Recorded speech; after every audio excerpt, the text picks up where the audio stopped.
Professor ने एक married लड़की को खड़ा किया और कहा कि आप ब्लैक बोर्ड पे ऐसे 25-30 लोगों के नाम लिखो जो तुम्हें सबसे ज़्यादा प्यारे हों। लड़की ने पहले तो अपने ख़ानदान के लोगों के नाम लिखे, फिर अपने सगे रिश्तेदार, दोस्तों, पड़ोसी और साथियों के नाम लिखे। अब प्रोफेसर ने उसमें से कोई भी कम पसंद वाले 5 नाम मिटाने के लिए कहा। लड़की ने अपने दोस्तों के नाम मिटा दिए। प्रोफेसर ने और 5 नाम मिटाने के लिए कहा। लड़की ने थोड़ा सा सोचकर अपने पड़ोसियों के नाम मिटा दिए। अब प्रोफेसर ने और 10 नाम मिटाने के लिए कहा।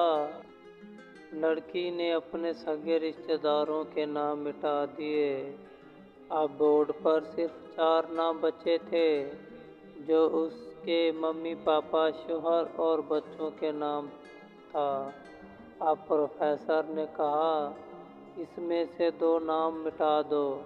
लड़की कश्मकश में पड़ गई। बहुत सोचने के बाद, बहुत दुखी होते हुए उसने अपने मम्मी पापा का नाम मिटा दिया। तमाम लोग दंग रह गए, लेकिन पुरसकून थे, क्योंकि वो जानते थे कि ये खेल सिर्फ वो लड़की ही नहीं खेल रही थी, बल्कि उनके दिमाग में भी यही सब चल रहा था। अब सिर्फ 2 ही नाम बाकी थे, शौहर और बेटे का। प्रोफेसर ने कहा, और 1 नाम मिटा दो।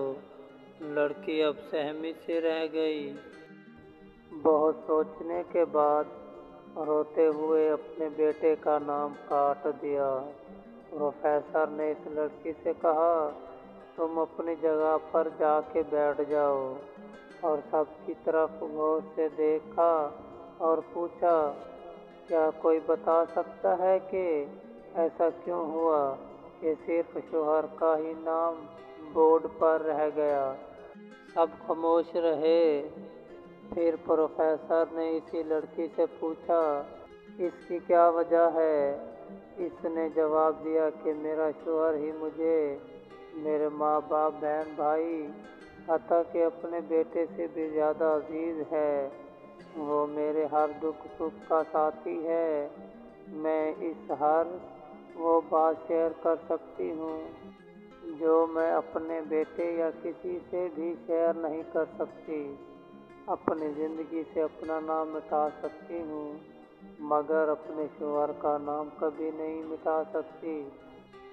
बीवी घर की मलका होती है, पाँव की जूती नहीं। ज़िंदगी का हमसफ़र है, जीना मरना साथ।